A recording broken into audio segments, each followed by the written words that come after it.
What happens when Hollywood's most legendary tough guy sits down for what should be a routine morning show interview, only to find himself facing the most aggressive questioning of his career? What you're about to witness is one of the most shocking moments in live television history, where a simple promotional interview turned into a brutal confrontation that left viewers stunned, and one of America's most respected actors walking off set in disgust. Make sure to hit that subscribe button and let me know in the comments what you think about how this all went down, because this story is absolutely wild. The morning started like any other at the Good Morning America studios in Times Square. Clint Eastwood had arrived to promote his latest directorial effort, a gritty western that many were calling his return to form. The studio buzzed with the usual pre-show energy as makeup artists made final touches and producers skewed around with their clipboards. George Stephanopoulos sat across from the legendary director, his notes carefully arranged on the small table between them. The cameras were rolling, and millions of viewers were tuning in for what they expected to be a pleasant conversation with one of Hollywood's most enduring icons. "Good morning, Clint. Thanks for being with us today." Stephanopoulos began with his practiced television smile. "I have to say, at 94, you're still making movies, still directing, still acting occasionally. What drives you to keep going at this stage of your life?" Eastwood leaned back in his chair, that familiar squint barely visible under the studio lights. His voice carried that unmistakable growly tone that had defined countless characters over the decades. "Well, George, I guess I just like telling stories. Always have. When you find something you love doing, age becomes just a number. I wake up every morning thinking about the next shot, the next scene, the next story that needs to be told." "That's truly inspiring," Stephanopoulos replied, though there was something in his tone that suggested he wasn't planning to keep things light for much longer. "Your new film, like so many of your westerns, deals with themes of justice and morality. The protagonist faces difficult choices about what's right and wrong. Do you think those themes resonate differently with audiences now than they did when you first started making westerns back in the 60s? Eastwood considered the question for a moment, his hands folded in his lap. "I think good storytelling is timeless, George. People understand right from wrong. They understand when someone needs to stand up for what they believe in, when someone needs to draw a line in the sand. That hasn't changed, and I don't think it ever will. Human nature is human nature." "Interesting perspective," Stephanopoulos said, shuffling his notes slightly. The gesture seemed casual, but seasoned television watchers might have noticed it was the kind of movement that often preceded a shift in questioning. "Speaking of standing up for what you believe in, you've been quite vocal about your political views over the years. You've supported various candidates, spoken at political conventions, made statements that have generated significant discussion." Eastwood's expression didn't change dramatically, but those who knew him well would have recognized the slight tightening around his eyes, the almost imperceptible stiffening of his posture. "I've always believed in participating in the democratic process. Yes, I think every American has the right and the responsibility to make their voice heard. But some of your statements have been controversial," Stephanopoulos pressed, his tone becoming more pointed. "The empty chair incident, various comments about political correctness, your positions on certain social issues. Do you ever regret taking such strong political stances, especially when they might alienate portions of your audience who just want to enjoy your movies?" The question hung in the air for a moment. Eastwood's jaw tightened slightly, and when he spoke, there was a new edge to his voice. "George, I say what I think needs to be said. I don't worry too much about whether people agree with me or not. I've been in this business for over 60 years, and I've learned that you can't please everybody, you can't make movies by committee, and you can't live your life trying to avoid offending anyone, but surely you understand that with great influence comes great responsibility." Stephanopoulos continued, clearly not satisfied with Eastwood's response. "When someone of your stature makes political statements, they carry weight, they influence people. Don't you feel any obligation to be more careful with your words?" Eastwood leaned forward slightly, his famous steely gaze now fully focused on his interviewer. "Careful with my words, George. I've been careful with my words my whole life. I've chosen every role, every project, every statement with thought and consideration. But being careful doesn't mean being silent, and it doesn't mean apologizing for having convictions. The tension in the studio was becoming palpable. Camera operators glanced at each other uncertainly, and producers in the control room leaned closer to their monitors. This was clearly not going according to the planned script of a friendly promotional interview. Stephanopoulos wasn't backing down. If anything, the resistance he was getting from Eastwood seemed to embolden him further. He glanced down at his notes again, and when he looked up, there was a new intensity in his eyes that suggested he was about to escalate things significantly. "Let me be more specific, Clint," Stephanopoulos said, his voice taking on the tone of a prosecutor building a case. "You've made comments over the years that many people have found deeply troubling. Comments about minorities, about women, about social progress in general. You've dismissed movements for equality as political correctness gone wrong. How do you reconcile that with the heroic characters you've played on screen? Characters who stand up for justice and protect the innocent." Eastwood's face hardened visibly. The casual promotional interview demeanor was completely gone now, replaced by the steely resolve that had made him famous in dozens of westerns. "George, I think you're mischaracterizing what I've said, and frankly, I don't appreciate the implication. I've spent my entire career making movies about people doing the right thing, standing up to bullies, protecting those who can't protect themselves. My personal beliefs are entirely consistent with that." "Are they, though?" Stephanopoulos shot back, clearly prepared for this response. "Because when you dismiss legitimate concerns about systemic inequality as mere political correctness, aren't you essentially telling people who face real discrimination that their experiences don't matter?" "Isn't that exactly the kind of bullying behavior your movie heroes would stand up against?" The question hit like a slap across the face. Eastwood sat in stunned silence for a moment, his jaw working as if he was physically restraining himself from saying something he might regret. When he finally spoke, his voice was lower, more controlled, but with an undercurrent of barely contained anger. "Now you listen here, George. I have never, not once in my life, told anyone that their experiences don't matter. I've employed people of all backgrounds in my films. I've told stories about people from every walk of life, and I've tried to treat everyone I work with dignity and respect. But I will not apologize for believing that we've gone too far in the other direction, where people are afraid to speak their minds, afraid to have honest conversations about difficult topics. But speaking your mind often means dismissing other people's pain," Stephanopoulos pressed, leaning forward in his chair. "When you make light of movements like Me Too or Black Lives Matter, you're not just expressing an opinion. You're minimizing real suffering, real injustice. How is that different from the villains in your own movies who ignore the suffering of others for their own convenience?" Eastwood's hands gripped the arms of his chair, his knuckles turning white.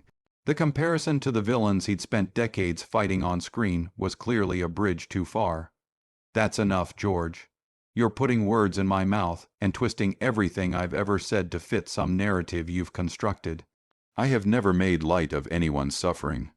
Never, haven't you, though?" Stephanopoulos continued relentlessly. "When you mock safe spaces, when you dismiss trigger warnings, when you complain about political correctness, aren't you essentially telling people who have been traumatized that they need to just toughen up? Isn't that exactly the kind of callous attitude your movie heroes despise? You're damn right. I think people need to toughen up." Eastwood snapped, his famous composure finally cracking. "Life is hard, George. Life has always been hard. You face adversity, you deal with it, you move forward. You don't spend your whole life wallowing in victimhood, demanding that everyone else change the world to accommodate your sensitivities. So, trauma victims are just wallowing in victimhood." Stephanopoulos pounced on the statement immediately. "People who have been sexually assaulted, who faced racial violence, who have been discriminated against, they're just being too sensitive." Eastwood realized he'd walked into a trap, but instead of backing down, he doubled down. "That's not what I said, and you know it. But yes, I think there's a difference between acknowledging that bad things happen and turning every slight, every uncomfortable moment, every difficult conversation into a federal case. There's a difference between seeking justice and seeking to shut down anyone who disagrees with you. And who gets to decide where that line is? Stephanopoulos demanded you. Other wealthy, powerful men who have never faced discrimination. Don't you see the irony in that? You've built your career playing characters who stand up to exactly that kind of powerful, dismissive attitude. The studio had gone deadly quiet, except for the low hum of the cameras and the barely audible murmur of the control room. Everyone present could feel they were witnessing something unprecedented. A moment where the carefully constructed facade of morning television politeness had been completely abandoned. Eastwood stared at Stephanopoulos for a long moment, his jaw clenched so tight that the muscles in his face were visibly straining. The silence stretched on for what felt like an eternity, the kind of tense standoff that might have preceded a gunfight in one of his westerns. When he finally spoke, his voice was dangerously quiet, the kind of quiet that experienced observers knew meant a storm was coming. "George, I've been patient with you this morning. I came here to talk about my movie, to share something I'm proud of with your audience, but you've turned this into some kind of political ambush, some kind of character assassination disguised as journalism. And frankly, I'm getting tired of it." Stephanopoulos seemed to sense he had Eastwood on the ropes and pressed his advantage even harder. Character assassination? I'm simply asking you to account for your own words, your own actions. If that feels like an attack, maybe you should consider why. Maybe the problem isn't with the questions, but with the answers you're being forced to give. Forced to give. Eastwood's voice rose for the first time.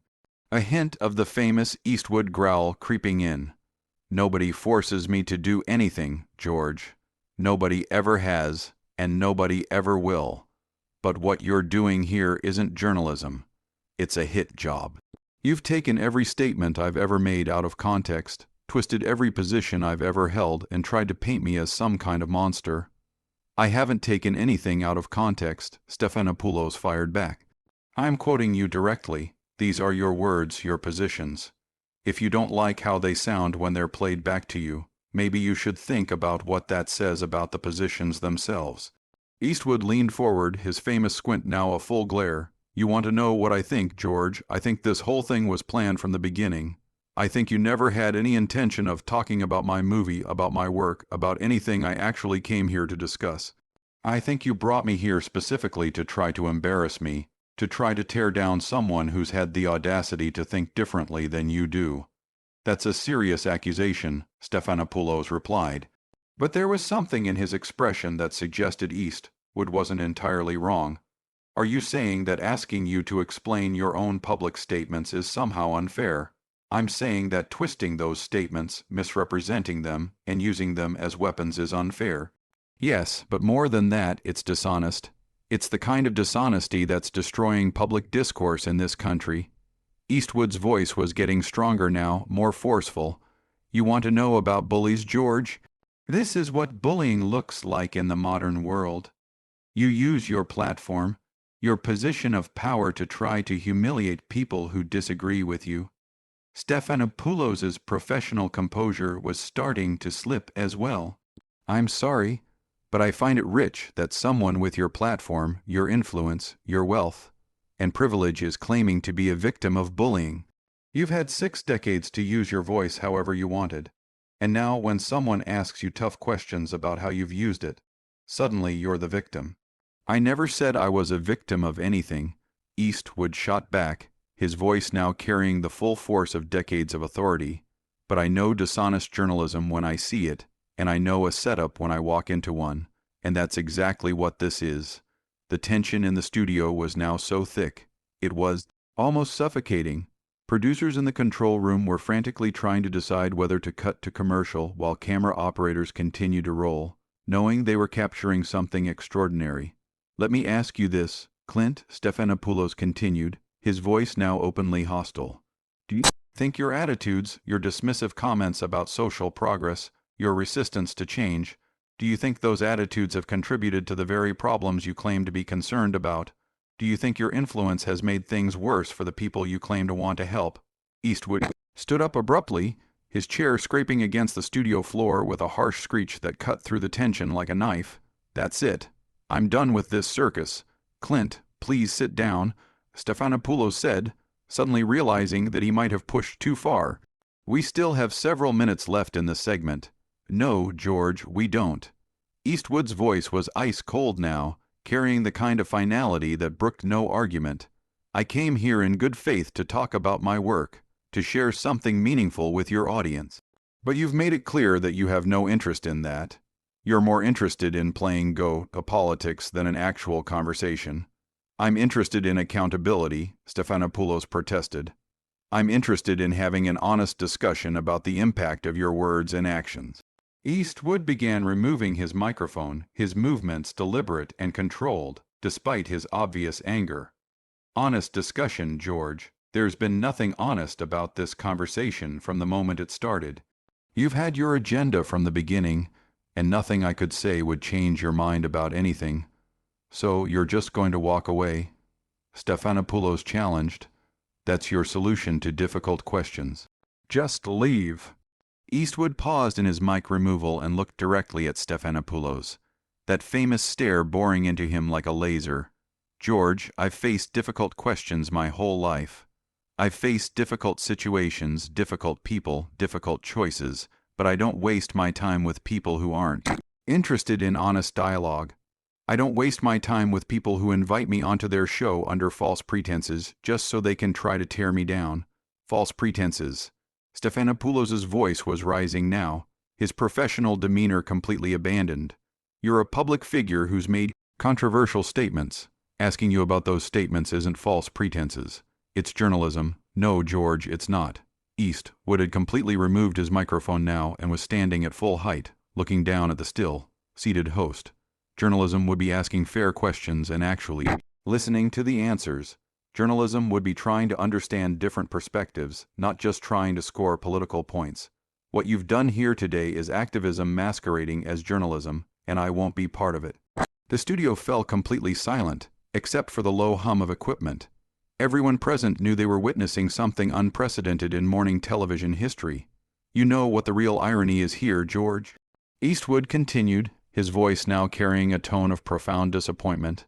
The characters I've played, the stories I've told, they're about people standing up to exactly this kind of behavior. They're about people who refuse to be bullied, who refuse to be silenced, who refuse to back down when they know they're right. And that's exactly what I'm doing right now.